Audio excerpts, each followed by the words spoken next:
6 de la mañana con 35 minutos, por supuesto. Tenemos razones, muchas razones para estar contentos con los resultados electorales de ayer en Argentina. Vamos a hablar ampliamente hoy de cómo se va configurando la nueva situación política en América Latina y cómo esto influye en las relaciones con Estados Unidos de todo el continente y por supuesto también cómo influye en nosotros, en Nicaragua. Pero antes, varias cosas. Bueno, quiero empezar. Bueno, hoy está cumpliendo, hoy es que está cumpliendo años. El sábado estuvo de cumpleaños don Artidoro Arana, uno de los mejores anotadores de béisbol de este país. 84 años ya don Artidoro. Felicidades a don Artidoro y a todos sus hijos, que son varios, incluyendo a Ricardo, que trabaja aquí con nosotros. Bien, pero ayer domingo a eso de las 11 de la mañana, falleció la compañera Julita García. Hace un par de semanas nosotros aquí la saludamos en nombre de Belinda Arana, que nos había escrito contándonos que estaba un poquito malita de salud. Finalmente ella ayer se marchó. Había sufrido mucho la enfermedad, muchos dolores,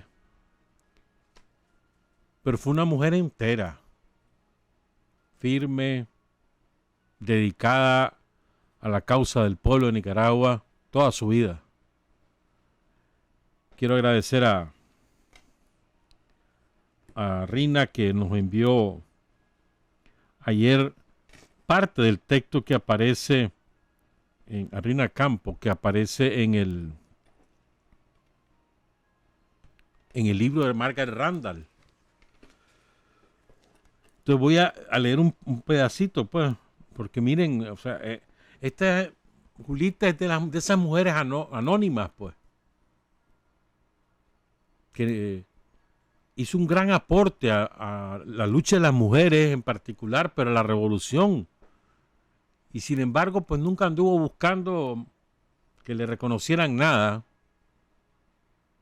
ni ocupar cargos de ningún tipo, sino ella contribuyó, era una mujer obrera y se educó en el Frente Sandinista, en la lucha, aprendió a leer y a escribir en la lucha revolucionaria antisomocista. Con toda la carga de hijos que ya tenía, ella se involucró en la revolución. Una madre abnegada también. Ella falleció ayer en el barrio Bataola Norte, si mal no recuerdo. Fue fundadora de AMPRONAC y fue fundadora de AMLAE. Trabajó mucho tiempo con Ruth Marcenaro. Saludos a Ruth, ¿verdad? Y Ruth la estuvo acompañando hasta el final, pues. Fíjense, este libro, que yo recuerdo, este libro fue publicado hacia el 85, si mal no recuerdo, 1985, por ahí. Y para entonces Julita tenía 26 años, de eso hace 40 años, casi 35. Así Julita rondaba los 75 años, 70, 75 años. Ella estaba embarazada para la insurrección de su cuarto hijo. No, este libro fue publicado en el 80, dice aquí. Dice, apenas se había apartado de sus actividades normales unos pocos días, como en la guerra, con 4 meses del mismo embarazo, se arrastraba igual, luchaba igual, participaba igual. Vivía en Ciudad Sandino, el nombre que se le dio al Open 3. Es el lugar de su vida y de operaciones de Julia, que vive ahí en una pequeña casa de madera junto al comité de base sandinista. Ahora, oigan el testimonio de Julia. No está todo, pues, pero por lo menos 3 párrafos. Somos 8 hermanos, mi mamá murió y yo quedé de la edad de 13 años. Mi papá se casó con otra mujer y entonces él se desobligó. Comencé a trabajar directamente de nosotros. Comencé a trabajar muy pequeña todavía. de doméstica en una fábrica, pues era comisariato. Ganaba 50 córdobas al mes. Te voy a decir, dice Julita, yo nunca pisé directamente en la escuela, por lo mismo que como trabajaba, comencé a leer y escribir ya desde el proceso que yo me comencé a organizar. Uno no podía decir antes yo soy del Frente Sandinista de Liberación Nacional, pues la gente más bien tenía miedo. Un compañero del Comité Democrático de Obreros habló conmigo, me platicaba, me concientizó que era importante que me organizara. Entonces le preguntaba que cómo hacía para organizarme, que yo quería aprender a hablar, a explicarle a otras compañeras lo que sentíamos, cómo éramos explotadas. Un Día Internacional de la Mujer, que hubo un acto en Ciudad Sandino, me invitaron y ahí empecé con las mujeres, con AMPRONAC. La primera reunión era para un día martes, me acuerdo, de ahí seguí yendo y yendo. Como a los 2 o 3 meses fue cuando las mismas compañeras de allá del barrio me eligieron como coordinadora de la mujer. Entonces yo dediqué todo mi tiempo, pues, por interés de aprender. Mi primera actividad fue en una toma de iglesia, una huelga de hambre. Yo me integré porque quería sentir en carne propia lo que era la represión. Tal vez así voy a aprender más y se me va a quitar el miedo, pensaba. Me acuerdo que fui, que pagué a una muchacha para que viera a los niños, que eran 4 entonces, le pagué 15 córdobas. Yo era pobre y era solo para que fuera a dormir con ellos. Parte del testimonio de Julita García, que en paz descanse, y nuestra condolencia a toda su familia, a sus hijos, a sus nietos, allá en Ciudad Sandino y también en Bataola Norte. El Frente Sandinista allí en Bataola siempre la estuvo acompañando, la dirigencia del barrio, la dirigencia del distrito. Saludos pues, son las 6:42. Yo soy de Néstor y de Cristina, y Macri chao, Macri chao, Macri chao, chao, chao, por la patria yo doy la vida combatiendo al capital. Desde la cuna soy peronista. Macri chao, Macri chao, Macri chao, chao, chao. Desde la cuna soy peronista, como dijo el general, contra los buitres y los gorilas. Macri chao, Macri chao, Macri chao, chao, chao, contra los buitres y los gorilas. La patria vamos a liberar.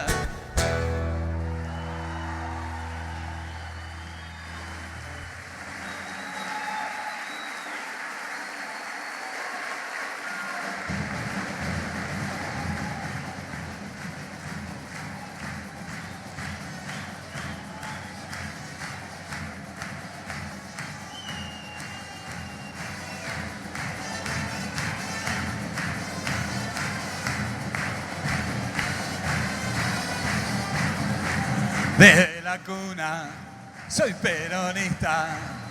Macri chao, Macri chao, Macri chao, chao, chao. Desde la cuna soy peronista, como dijo el general. Va contra los buitres y los gorilas.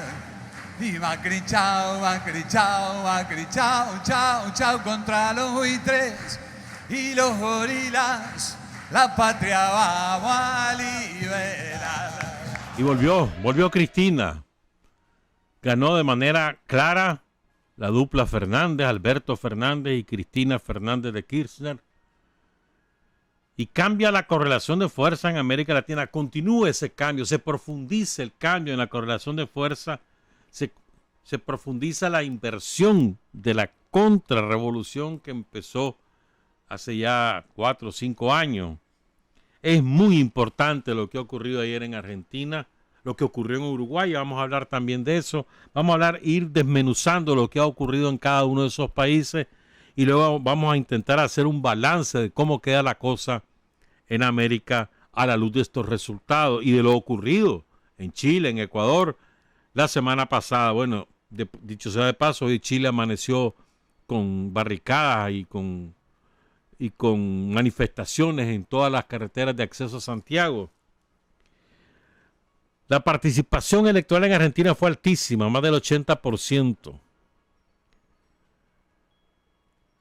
La dupla Fernández obtuvo un poco más de 12 millones de votos. Perdón, de 12 millones de votos. 12 millones y medio. Y Macri 10 millones y medio. O sea, la ventaja es de 2 millones de votos. 2 millones de argentinos es la diferencia entre uno y otro proyecto. Vean. Alberto Fernández y Cristina Fernández hablaron claro al electorado. Nosotros estamos contra el neoliberalismo y Macri personifica al neoliberalismo. Y vamos a invertir las cosas. No vamos a depender del Fondo Monetario. Vamos a negociar con el Fondo Monetario. Pero no va a gobernar el Fondo Monetario en Argentina. O sea, le hablaron claro al electorado. Si bien el triunfo fue, la diferencia con Macri fue menor a la esperada, se esperaba que superara el 50%, al final quedó en el 48%. Si bien es así, si bien Macri logró incluso avanzar con 2 millones de votos más de los que obtuvo en las primarias, la verdad es que hay un hartazgo de la sociedad argentina frente a las políticas fracasadas del neoliberalismo y un hálito de esperanza que Cristina y Alberto Fernández puedan revertir la desastrosa, la calamitosa situación en la que se encuentra Argentina. Pero la importancia de la derrota de Macri es continental, porque Macri era la personificación del éxito de un millonario al frente de una nación tan importante como Argentina, aplicando recetas neoliberales a ultranza.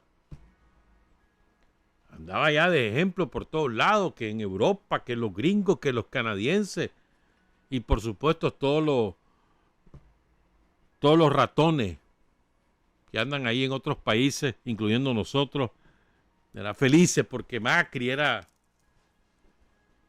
un hombre demócrata, ¿verdad? Pero todo se le vino abajo desde el año pasado. Él prometió abatir la inflación, prometió eliminar la pobreza. Eliminó la pobreza, pero de sus acólitos, que se dedicaron a saquear. Él se autoperdonó una deuda multimillonaria, una deuda fiscal. Él se la autoperdonó, así como lo oyen. Se condonó una deuda multimillonaria. Él además le repartió contratos para hacer carreteras y puentes a gente de su familia. Ese es Macri. O sea, es lo que hemos dicho en otras oportunidades. Los ricos, los neoliberales, quieren el poder para robar. A eso se dedican, a robar. A robar en dos sentidos. A robar dinero para apropiarse de ellos y a robarle los derechos a la gente. A eso se dedican. Esa es la filosofía del neoliberalismo. Son la filosofía de los ladrones, de los rateros. Las ratas que llegan al poder a eso, a robar. Aquí es lo mismo. Toda esa gente que anda ahí alrededor del somocismo, su proyecto es tomar el poder político en Nicaragua para robar, para saquear, para arrebatar a la gente pobre sus derechos sociales conquistados en estos 13 años. Ese es su proyecto. ¿Quieren un ejemplo quieren pruebas de que eso es así? Miren a todo el somocismo que estaba feliz con Macri. ¿Qué hizo Macri en Argentina? Le quitó los derechos a la gente. Felices están ellos con Piñera en Chile. ¿Qué han hecho en Chile? Todos los gobiernos, la Bachelet, Ricardo Lago, Frei, y el que está ahora Piñera, que lleva 2 periodos, y la Bachelet estuvo 2 periodos, ¿qué hicieron? Arrebatarle los derechos a los chilenos. Privatizaron todo, desde el agua. Ese es el proyecto del neoliberalismo. Por eso es tan importante la derrota de Macri, porque es una derrota sin paliativo, una. 2, es una derrota de su proyecto neoliberal, porque así estaba planteado. Era el proyecto neoliberal de Macri versus el proyecto de nación de los Fernández. Así estaba planteado, sin cortapisa, nadie escondió nada. Y esa es una derrota categórica. Es una derrota también del poder imperial de Estados Unidos en América. Es una derrota, por supuesto, del Fondo Monetario Internacional con todas sus letras. Una derrota categórica. Porque contra el fondo era el discurso de Alberto Fernández y de Cristina Fernández. Y el electorado argentino estaba clarísimo que si votaban por esa fórmula, votaban contra el fondo. Por lo tanto, detrás del fondo, ¿quién está? Estados Unidos, contra el poder del capitalismo mundial. Y eso es lo que salió derrotado ayer. Es una victoria formidable.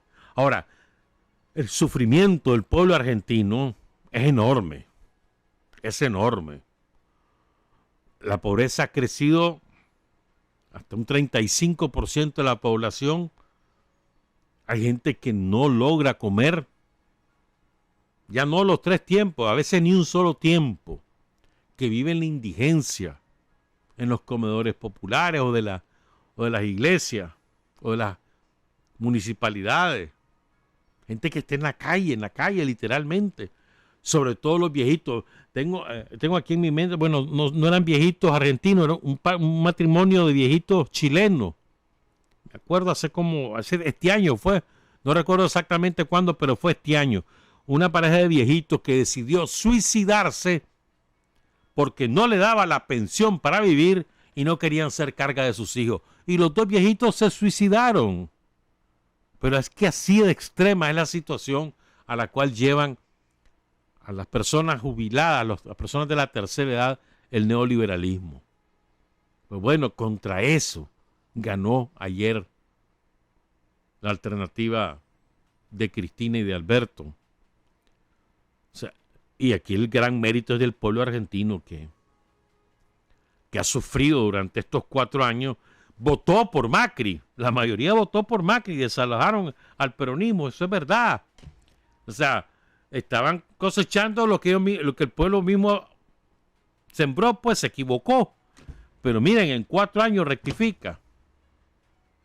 Macri andaba diciendo que 4 años era muy poquito, que le dieran otro chance de otros 4 años más. Imagínate cómo hubiera quedado Argentina con 4 años más de Macri.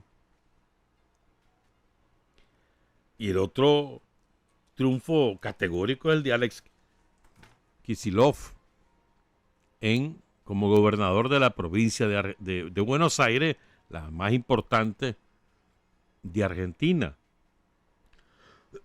Perdón, que es un hombre claramente de izquierda, que fue ministro de Economía de Cristina Fernández en los últimos años de su gobierno y que emerge como un potencial presidenciable a mediano plazo para el peronismo. Pues habrá que ver, hay que esperar un poco, pues. Pero es una victoria que estimula y que enfurece a la extrema derecha. Bueno, Trump te aseguro que ni siquiera va a llamar tampoco como Bolsonaro.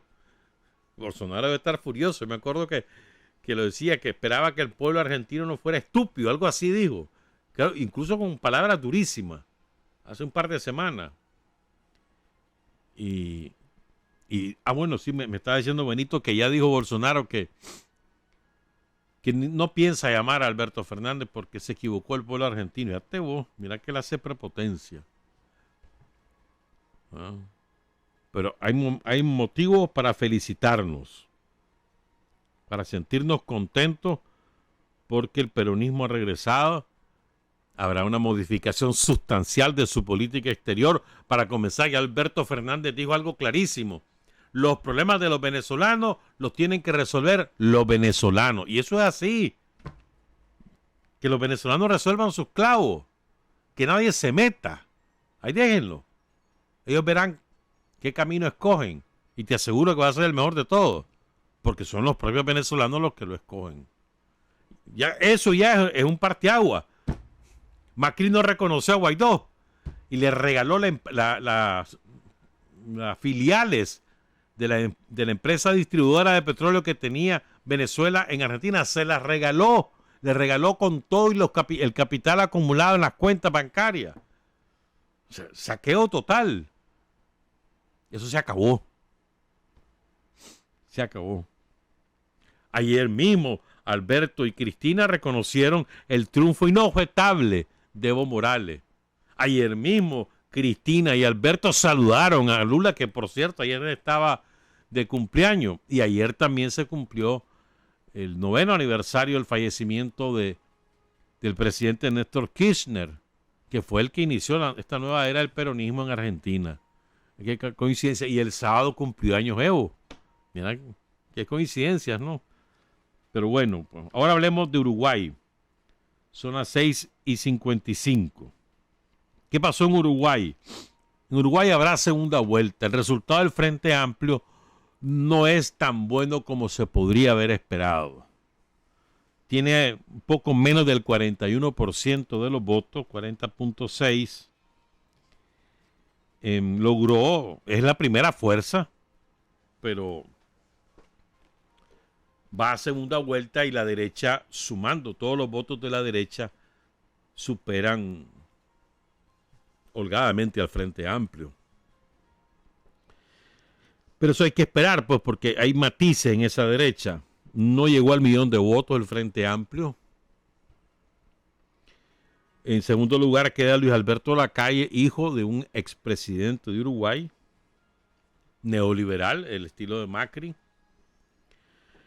En tercer lugar queda el Partido Nacional, el orto partido tradicional de Uruguay. Perdón, el Partido Colorado con casi el 13%. Y desgraciadamente en cuarto lugar queda el ultraderechista general Manny Río, casi el 12% de los votos. Esta es la desgracia de esas elecciones en Uruguay. Porque estamos viendo que las fuerzas de extrema derecha están emergiendo como con capital electoral en América Latina. Pues. Este es el segundo partido y además se creó en marzo ese partido. O sea, en solo 6 meses, 7 meses, logró este capital electoral, que es un capital importante para alguien que concurre por primera vez con un discurso extremista. Un dato significativo es que los electores rechazaron la reforma constitucional, una reforma promovida por la derecha para endurecer las medidas penales y civiles y frenar la delincuencia. Ese era el argumento, pero el electorado uruguayo dijo que no era necesario. Sin embargo, esa campaña le sirvió a la derecha para colocar en primer plano el problema de la seguridad, que en Uruguay hay un incremento en la inseguridad, pero no es nada frente a lo que es América Latina. Pues Uruguay sigue siendo probablemente el país más seguro de América Latina.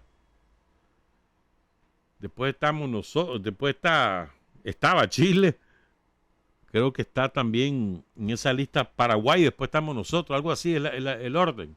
Pero Uruguay es el más seguro, pero están preocupados los uruguayos. Además, ha habido tal campaña de miedo al supuesto incremento exponencial de la delincuencia en Uruguay, que se volvió moda las verjas, las doble llaves, las cámaras de seguridad.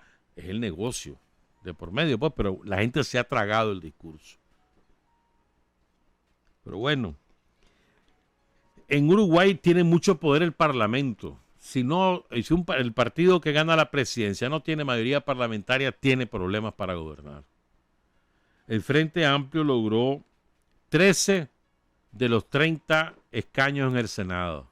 Son 31 contando al vicepresidente que actúa como presidente del Congreso. Pero son 30 los electos. De los 30 ganó 13. O sea, no logra la mayoría simple. Fue electo Pepe Mujica como senador y su esposa también, Lucía Topolansky. Son senadores. El Partido Nacional, es decir, el principal rival del Frente Amplio, logró 10 bancas. El Partido Colorado 4 y los de extrema derecha, lograron 3 senadores. Este es un problema. Si gana el Frente Amplio en las elecciones presidenciales en la segunda vuelta, que son el 24 de noviembre, el último domingo de noviembre, tendrá problemas para gobernar con ese con la composición de ese poder legislativo. Entre los diputados en la Cámara de Representantes, el Frente Amplio logró 41 de los 99 escaños, o sea, quedó a 9 de la mayoría absoluta. El Partido Nacional 31, el Partido Colorado 13 y la extrema derecha, el Cabildo Abierto 11 curules. Entonces, lo del Frente Amplio hay que profundizar el análisis, hay que ver si logra superar la segunda vuelta del Frente Amplio. Recordemos que el Frente Amplio lleva 3 periodos de gobierno. Frente Amplio es una coalición muy grande de todo tipo de sensibilidades de la izquierda, desde el Partido Comunista, exguerrilleros tupamaros, hasta formaciones socialdemócratas, y hay bastante de todo. Agrupaciones sindicales, anarquistas, ahí hay de todo, ¿verdad? Pero a pesar de que es una amalgama, han logrado mantenerse unidos y llevan 3 periodos de gobierno. Primero con Tabaré Vázquez, luego Pepe Mujica y luego regresó Tabaré Vázquez y ahora tienen la posibilidad de mantener el poder con Daniel Martínez, que es un ingeniero que fue alcalde de Montevideo. ¿Verdad? Entonces, pero de esas 3 veces, solo en una ganó en primera vuelta, las otras 2 ganó en segunda vuelta. O sea, que no está pegado a la cola de un venado que lo logre. Lo que pasa es que ahora emerge esta fuerza de extrema derecha y ya solo sumando la extrema derecha con el Partido Nacional, solo ahí ya tenés más del 40% de los votos. Porque la extrema derecha no va a votar nunca por el partido Frente Amplio, pues nunca lo va a hacer por... Nunca. Entonces, es una situación compleja, difícil. Habrá que ver cómo se desenvuelve pues, los acontecimientos. ¿No? Habrá que verlo. Pero bueno, está abierto el naipe. No puedes decir que la tenés perdida ni tampoco podés asegurar que la vas a ganar. Son las 7:01. Ayer también hubo en Colombia elecciones y hay razones para estar contentos. Ayer derrotaron a Uribe los colombianos. Uribe apostó en un montón de feudos para alcaldía y para gobernatura. Él las perdió casi todas. Él mismo sacó un tuit ahí reconociendo su derrota. Hay que estar contentos con eso. Que no han ganado la izquierda revolucionaria. No, pues, pero con solo que retroceda Uribe es una buena noticia. A eso sumarle que hay victorias significativas.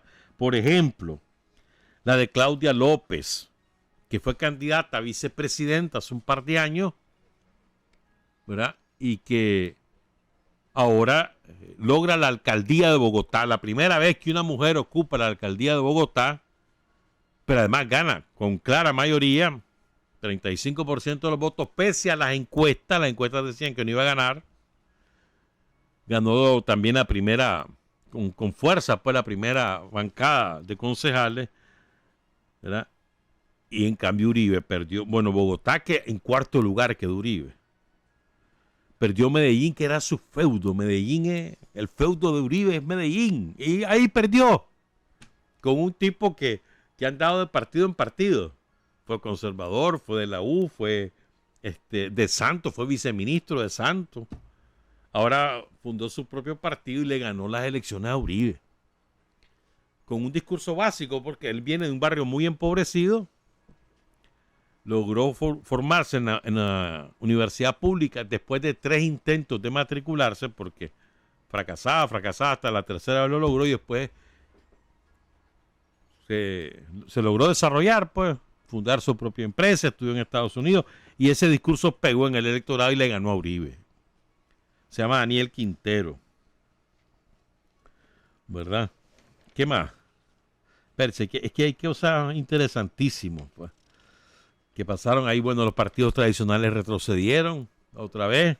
Ya los liberales solo gobiernan por sí mismos, solo 2 gobernaciones. Recuerden que ahí hay 32 gobernadores. Colombia está hablando de 47 millones de habitantes. País enorme. Una enorme noticia también. el cantante de la FARC, electo como alcalde de un pueblo que se llama Turbaco, en el departamento de Bolívar, que queda a solamente 20 minutos de Cartagena.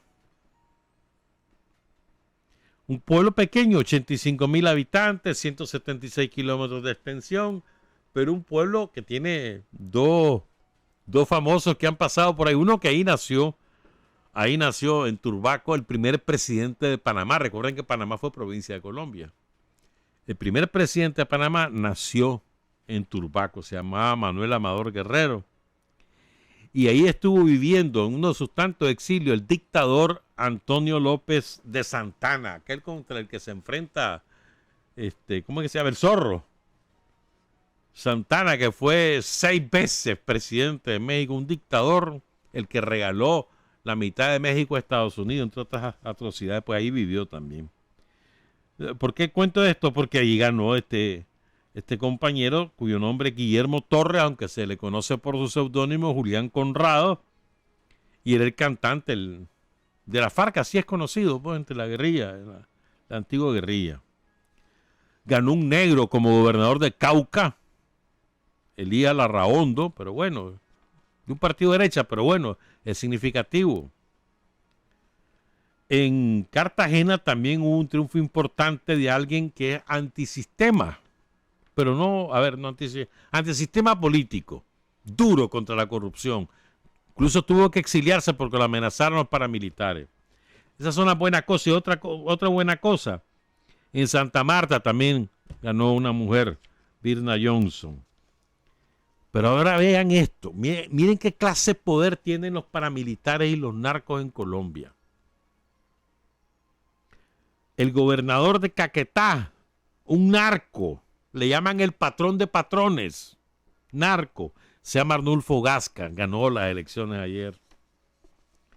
Andrés Gómez, un paramilitar que ejecutó la masacre de la Guaripe en 2018, año pasado, electo alcalde de Sincelejo, la capital del departamento de Sucre. Ahí en Sucre, menos mal que perdió otro paramilitar que se llama Yair Acuña. Miren cómo es, narco y paramilitar. Por supuesto, este hombre era mototaxista y hoy es el hombre más rico del departamento de Sucre. En Putumayo, otro narcotraficante, Boanerges Rosero. Y así podríamos seguir la lista. Para que vean cómo es ese país de complejo que se debate entre el capital oligarca tradicional, su brazo armado, los paramilitares, y sus socios empresariales, los narcotraficantes. Eso a un lado. Y por otro lado, pequeñas fuerzas políticas que van poco a poco creciendo, tratando de romper ese estado de cosas en Colombia. Pero es muy a largo plazo eso. Cuidado, nos da sorpresas Colombia como las que nos dio Chile. Solo menciono rapidito entonces ahora el resto para después analizar. Bueno, una de las cosas que más me ha gustado de lo de Chile es la resurrección en el pueblo chileno de Víctor Jara. Para nosotros, en los revolucionarios de América Latina, Víctor Jara está vivo. Pero en Chile era marginal. Ahora no, hermano. Sus canciones suenan en todas las manifestaciones, los conciertos que se hacen con su música. Tengo aquí grabado una cosa muy linda que ocurrió el martes pasado durante el toque de queda en uno de los barrios de Santiago, que están conformados sobre todo por edificios de apartamentos multifamiliares. Entonces están la protesta de las pailas, está sonando. Y de pronto empieza una señora a cantar, que se nota que tiene experiencia como cantante de ópera, una soprano, empieza a cantar Te recuerdo Amanda. Mientras está el ruido de las pailas. Entonces las pailas van dejando de sonar para escuchar a la mujer cantar. Y llega un momento en que todo el mundo deja de tocar y solo se escucha, ¿verdad? En todo el barrio la voz de la mujer desde su balcón cantando Te recuerdo, Amanda. Y al final, cuando ella concluye, la ovación de todo mundo desde los edificios, una cosa sumamente bonita, pues. Para que tengan una idea de cómo ha resucitado Víctor Jara. Eso está lejos de concluir, lo de Chile. Piñera levantó el estado de sitio y el toque de queda a la medianoche del domingo para hoy. Pero ya la gente está en la calle, amaneció en la calle hoy. Entonces, solo resumo un post que leí en Facebook de un compañero chileno, dice: nuestra rabia es de pensar que se llevaron nuestros ahorros para invertirlos en sus empresas. Se llevaron nuestra agua para asegurar sus negocios. Malversaron nuestros impuestos para que no hubiera ni un medicamento en los hospitales. Se llevaron nuestro cobre para mantenernos como pobres. Se llevaron nuestra confianza para mantenerse en sus cargos. Se llevaron nuestro mar para que en un país de 4 kilómetros de costa sea un lujo comer pescado. Nos llevaron a vivir a la periferia para llegar de noche a las casas y con el tiempo enfermarnos de pena y de impotencia. Nos dejaron sin salas de clases dignas, sin cultura, sin viviendas decentes, llenos de rabia y resentimiento, y se atreven a creer que toda esta protesta es por los 30 pesos que le aumentaron al pasaje del metro. Por todo esto es que salimos a la calle. Eso resume muy bien lo que ha ocurrido con el pueblo chileno y que ha sido una agradable sorpresa para todos, la rebelión de ese pueblo, sin ningún instrumento político que los conduzca ni los intermedie con el poder. La gente se autoconvoca, van a las marchas, están convocadas un montón para esta semana y esa pelea va a seguir. Eso no va a concluir con esos decretos. Hoy Piñera va a anunciar su nuevo gabinete, quién sabe qué medida, pero yo te digo, el pueblo chileno despertó y va a ser muy difícil que lo calmen. Vamos a hacer la pausa, son las 7:11. Hay hombres que luchan un día y son buenos. Hay hombres que luchan un año y son mejores. Pero hay hombres que luchan toda la vida. Esos son los imprescindibles. 7:15 a.m. Fíjense, miren lo que ha pasado en Argentina, lo que ha pasado en Chile, lo que ha pasado en Ecuador, lo que ha pasado en Bolivia, es a pesar de la maquinaria mediática mundial.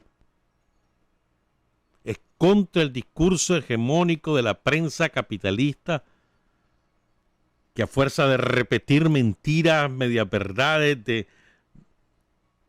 de difundir infamias, siembran terror y pánico en la gente. Y a pesar de eso, han habido estos acontecimientos en los últimos días. Es muy interesante lo que está pasando en el mundo.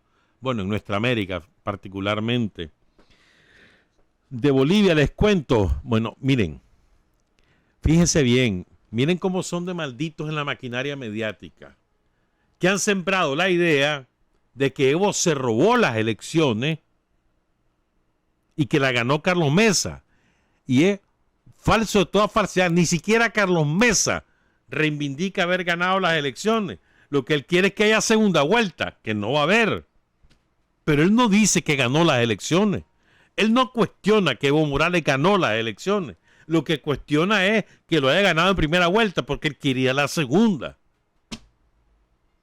Pero entonces, ¿cuál es la impresión que queda en un lector que no esté adecuadamente informado de lo que pasa en Bolivia? De que Evo se robó las elecciones. No, hermano, si tuvo más de 600,000 votos por encima de Carlos Mesa. Más de 600,000. Ganó en el 85% de los municipios. 85%. O sea, el triunfo de Evo es inobjetable. Y es en primera vuelta. Sí, además, Evo Morales ha dicho, Evo y el Tribunal Electoral boliviano han dicho, ¿quieren auditar? Vengan, auditen. No tenemos ningún inconveniente. Estamos seguros que este es un escrutinio escrupuloso, que no hemos hecho fraude. Vengan, auditen. No hay problema.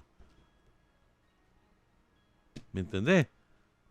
Ah, pero allá andan haciendo el bochinche. ¿Cuál es la respuesta? ¿Cuál ha sido la respuesta del movimiento popular en Bolivia? Hoy amanecieron los del Movimiento Popular haciéndole un cerco a Santa Cruz, que es la provincia que está en la revuelta, en la rebeldía del golpe de Estado contra Evo, haciéndole un cerco. Ahí vas a ver, eso va a quedar bonito. Vamos a ver quién, por dónde se rinden los de Santa Cruz, que sobre todo son bizneros, ¿verdad? Son los asentados, los potentados, los industriales están ahí en Santa Cruz. Vamos a ver cómo les va.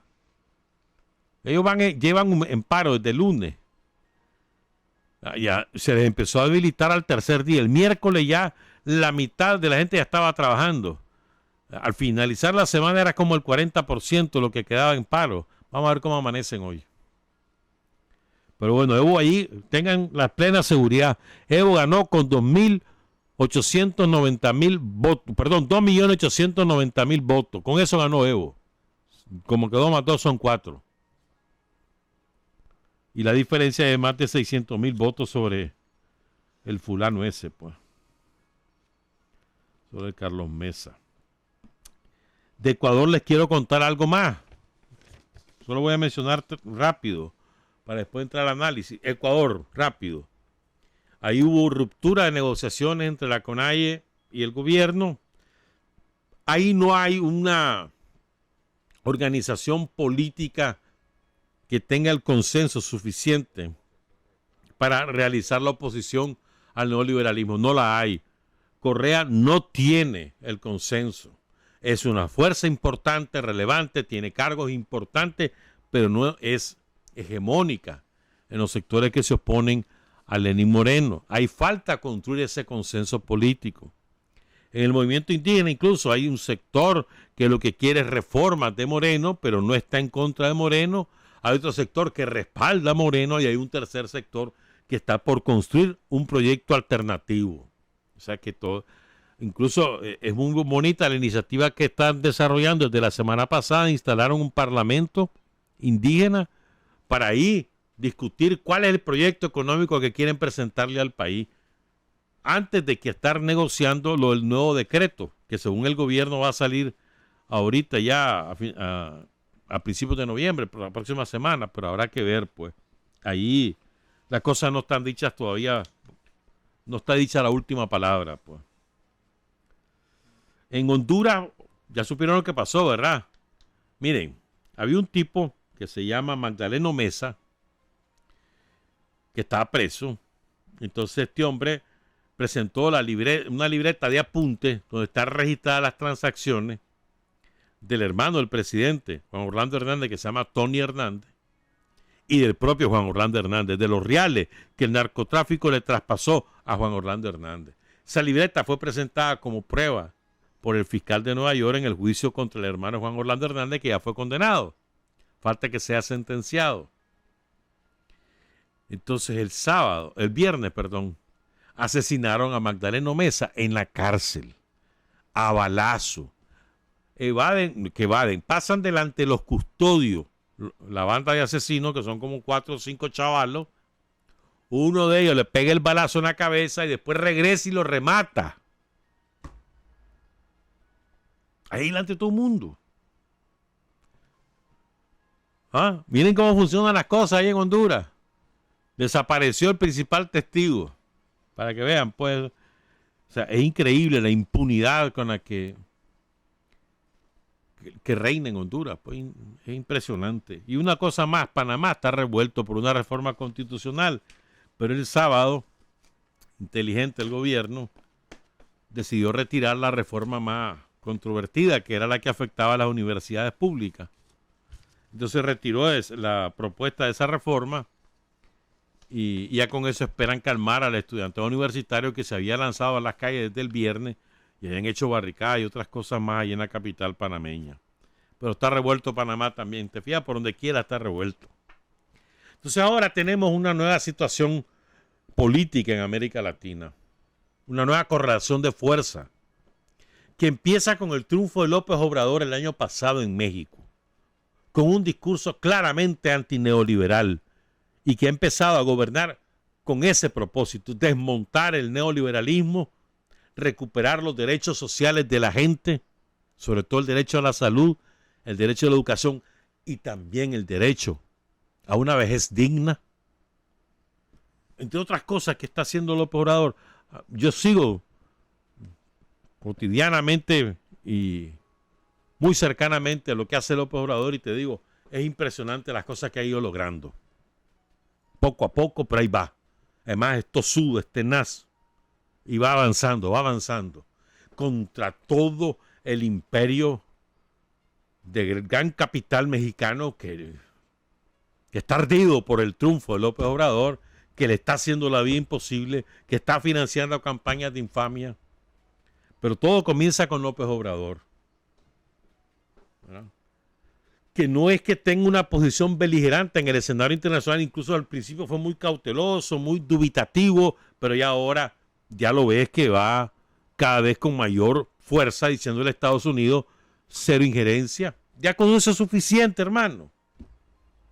Su posición sobre Bolivia, extraordinaria. La OEA no puede ser juez. La OEA no está aquí para validar procesos electorales.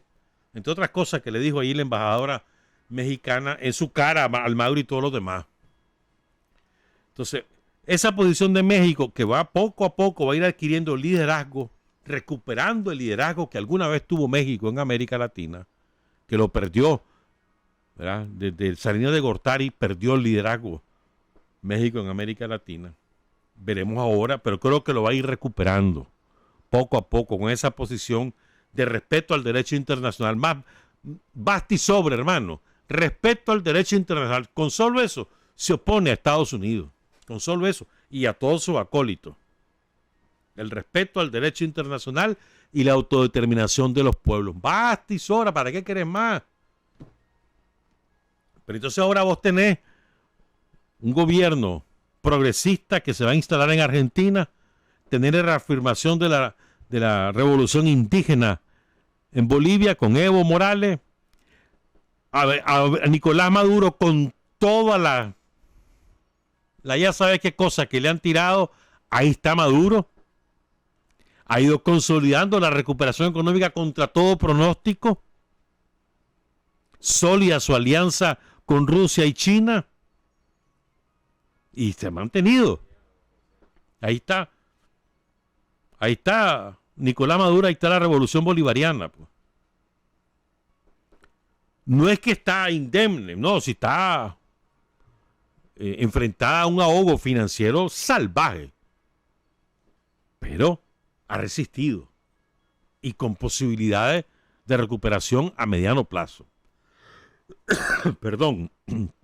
Luego tenés Cuba. Cuba es el país que está siendo en este momento objeto de la más feroz agresión. Este fin de semana anunció Estados Unidos que prohíbe los vuelos directos de Estados Unidos a ciudades que no sean La Habana, a Santiago, a Holguín, etcétera, que habían varios vuelos directos de Estados Unidos. Ya los prohibió. O sea, es el ahogo cada vez más descomunal, pues, sobre el pueblo de Cuba. Y ahí está el pueblo cubano resistiendo, fortaleciendo su alianza con Rusia, con China y con otros países de Asia y de Europa. Pero Cuba ha resistido 60 años y yo no creo que los cubanos se van a rendir en un año más. Incluso haciendo cambios políticos relevantes, como los que han ocurrido con su constitución y con sus dirigentes. Luego tenés la situación convulsa que hay en todos los países gobernados por élites que aplican el neoliberalismo. En todos los países hay descontento, cada vez mayor. Encabezado, por supuesto, por Chile, pero no solo Chile, está Ecuador, está Perú. Que en Perú es otra la situación, ¿verdad? En Perú es un enfrentamiento de las clases políticas que han detentado el poder en los últimos 30 años en ese país, a pesar de todos los escándalos en que han estado sumidos y en contra de los intereses de la gente. Pero bueno, ese es otro conflicto, pero no hay estabilidad política en el Perú. Ese país está desestabilizado, políticamente hablando. En Brasil, la situación todavía no puede caracterizarse como una rebelión del pueblo brasileño contra Bolsonaro, porque no está ocurriendo eso aún. Bolsonaro está sembrando, sí, para que eso ocurra. De hecho, por eso la semana pasada advirtió que le había dicho a su ejército que esté listo para actuar contra lo que le quieran hacer a su gobierno, como lo que le hicieron los chilenos a Piñera, porque andan con el discurso de que es una conspiración. Son tan estúpidos, tan ciegos en su obsesión de poder, que ni siquiera son capaces de ver que la gente está actuando por su propio estómago, por sus propios intereses, y que no hay necesidad de que nadie le diga juchu, juchu, porque la gente piensa, reacciona sobre sus propias sensaciones, pues. Pero bueno, anda con esa onda de la conspiradera. Entonces, en Brasil hay una situación explosiva que en este momento no ha coronado. Puede ocurrir en los próximos meses, pero no ha coronado. Y va a coronar, y eso es segurísimo, porque Bolsonaro no se va a salir con la suya fácilmente. Recordemos, sí, sin embargo, que Brasil es un país gigantesco, tiene más de 200 millones de habitantes. Si vos ves una manifestación de 1 millón en Río de Janeiro, de otro millón en Sao Paulo, eso no significa que Brasil está movilizado, porque son 200 y pico millones de habitantes. Y un estado es totalmente diferente al otro. Nada que ver los estados amazónicos con los estados costeros, los estados del sur con los estados del norte, nada que ver. Entonces, es una realidad multicultural, multifacética, y hay que tener cautela a la hora de analizar cualquier fenómeno político en Brasil. Ahora, a nivel continental, ¿qué nos ocurre ahora? Vos tenés una nueva correlación de fuerzas entre Trump y los pueblos. Trudeau resultó reelecto como primer ministro allí en Canadá, aunque no va a tener la mayoría legislativa que la había logrado, con la mayoría absoluta, ahora la perdió. Lo castigó el electorado canadiense, pero sigue siendo el primer ministro. Ese es un acólito de Trump. Pese a que Trump lo trata como basura, a él le gusta que lo traten como basura, y ahí hace lo que Trump le dice.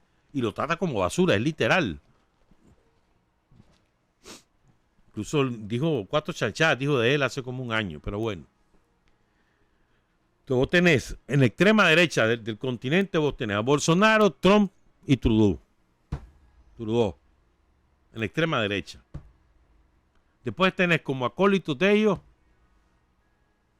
al traidor Lenín Moreno, a Piñera totalmente debilitado. ¿Qué tipo de actuación exterior va a tener Piñera si está con semejante problema? Sacó los tanques a las calles, mandó el ejército a matar chilenos, al ejército.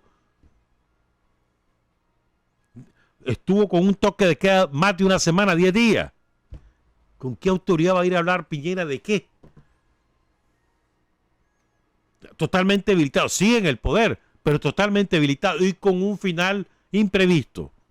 Está abierto el naipe en Chile. ¿Qué va a ocurrir? No se sabe. Va a depender de la pujanza del pueblo chileno, que hasta ahora ha demostrado una gallardía y una fortaleza impresionante. Después, ¿qué tienen más los paisitos? Bueno, Colombia, por supuesto. Colombia. El narcoparamilitarismo, que es el gobierno en Colombia, con Iván Duque y su jefe Uribe.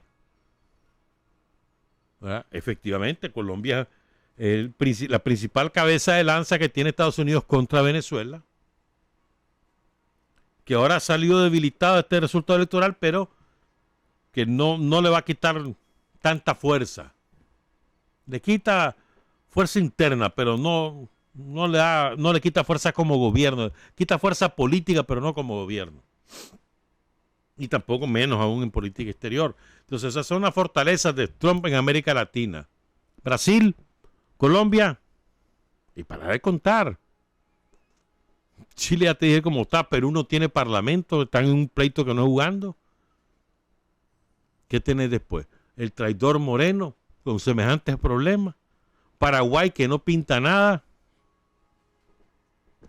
¿Ya? Entonces, Centroamérica, Carlos Alvarado, un pobre diablo, Solo vive en clavos, clavos tras clavos, tiene que retroceder cada vez que hace algo, tiene que retroceder. Le renunció a la ministra de Hacienda furiosa porque le regresó los reales a las universidades, pero si no le regresaba los reales a la universidad que se les había quitado la semana antepasada, entonces ahí se le iba a estallar un conflicto social mucho más grave. Vive en pleito con todos los sindicatos, quiere procesar al Albino Vargas, el principal líder sindical. Ese es un caos. Costa Rica es un caos. Y el narcotráfico adueñado de las calles de Limón y de San José. Bueno, también de Alajuela y de Heredia. Pues no, sino solamente Limón y San José. Es que de toda la meseta central y de Limón. Son los que mandan. En Costa Rica manda el narco. Los sicarios de los narcos. Ahí ni siquiera Arias mandan los narcos. Honduras ya sabes cómo está. Guatemala recién estrenando presidente, ese presidente extrema derecha, pero Guatemala no pinta nada en el concierto internacional y nada como el payaso de Bukele, el bufón de la corte Bukele, no pinta nada en el concierto internacional, no tiene autoridad, no tiene voz propia, porque simplemente repite lo que le dice Trump. Entonces, ni siquiera tienen dignidad pues, para decir, mi pensamiento está, no, Trump tiene razón, buena gente Trump. Eso es todo lo que sabe decir Bukele. Eso tiene un panorama para Trump complicado. Que puede tener votos mayoritarios en la OEA, sí, puede ser. Pero en términos políticos, sumamente debilitado. Ahora, para nosotros es una gran ventaja todo lo que ha ocurrido. Porque qué autoridad nos van a dar, de qué democracia nos va a hablar Perú, o Lenín Moreno, o Sebastián Piñera. Macri ya se va. Se va en 45 días, se fue. ¿De qué democracia nos van a hablar? ¿Qué receta nos van a enseñar? Me explico, ¿no? Pero además, con las chanchadas que hizo Lenín Moreno contra los indígenas, las chanchadas que hizo Piñera contra el pueblo chileno, ¿de qué represión me van a hablar? Eso poniéndome en su discurso. ¿Verdad? Entonces aquí lo que se impone es lo que ha venido Nicaragua sosteniendo. El respeto, la autodeterminación de los pueblos a la solución pacífica de acuerdo al diálogo interno entre los pueblos sin injerencias externas. Respeto a la soberanía y la autodeterminación de los pueblos. Ya está, hermano. ¿Quieren ayudar a Nicaragua? Que los gringos no se sigan metiendo, que dejen de financiar el derrocamiento del gobierno legalmente y constitucionalmente constituido en Nicaragua. Ya está. ¿Quieren ayudar a Nicaragua? Dejen de meterse, dejen de estar jodiendo. Esa es la mejor manera de ayudar a Nicaragua. Y aquí veremos cómo resolvemos.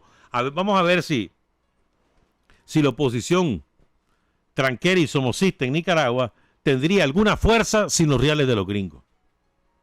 Ahí andan buscando cómo desquitar esos reales. Ahora están inventando que en Nicaragua hay suficientes razones de descontento social y económico contra las medidas del gobierno. Frieguen, man.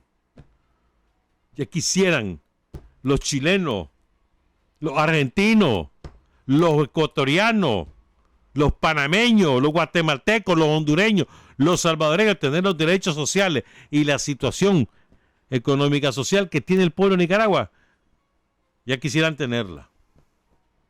Pero la están inventando. Van a crear esa matriz porque como por razones políticas no pueden movilizar al pueblo de Nicaragua, entonces van a ver si causan algún descontento de carácter con origen económico o social para ver si así se mueve la gente. Esa es su estrategia ahora, su gran novedad.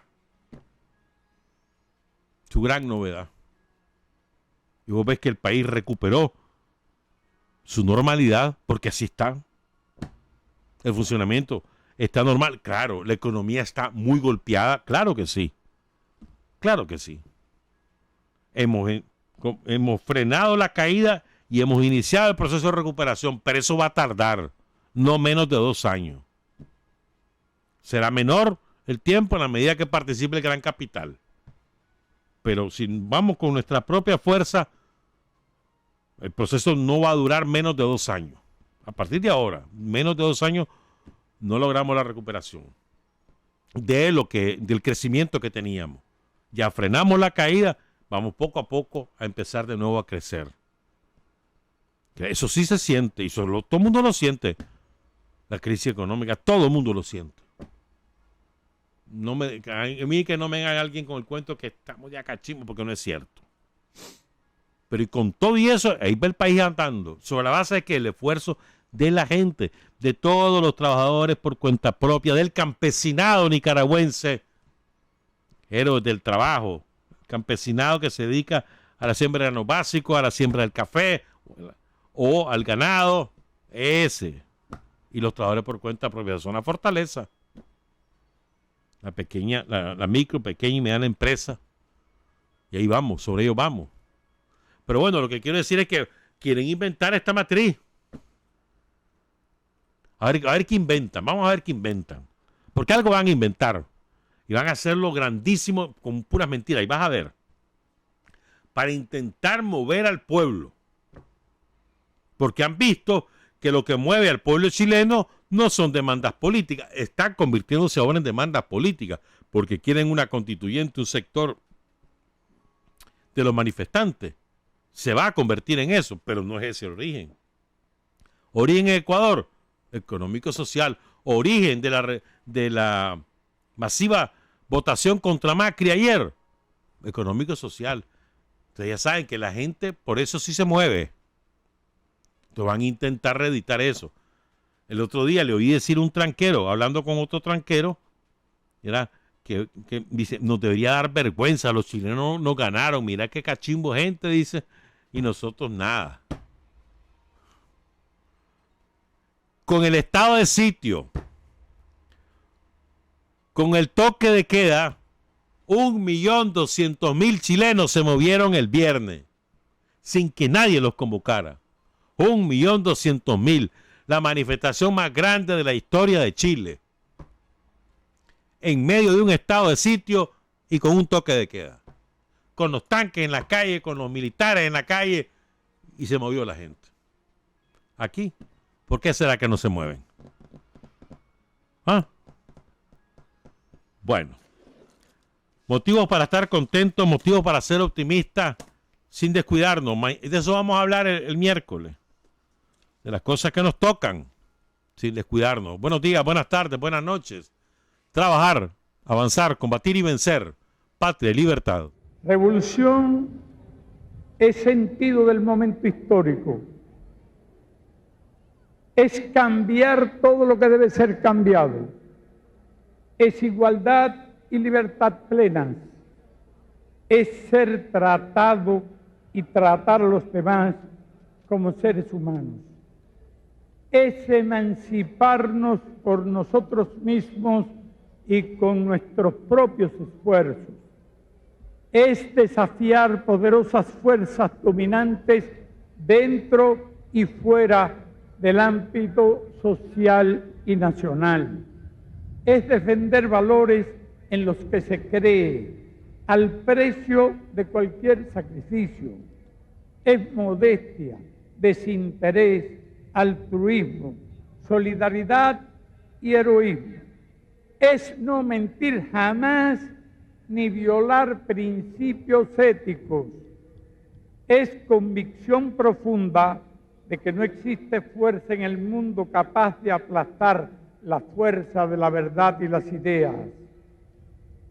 Revolución es unidad, es independencia, es luchar por nuestro sueño de justicia para Cuba y para el mundo, que es la base de nuestro patriotismo, nuestro socialismo y nuestro internacionalismo.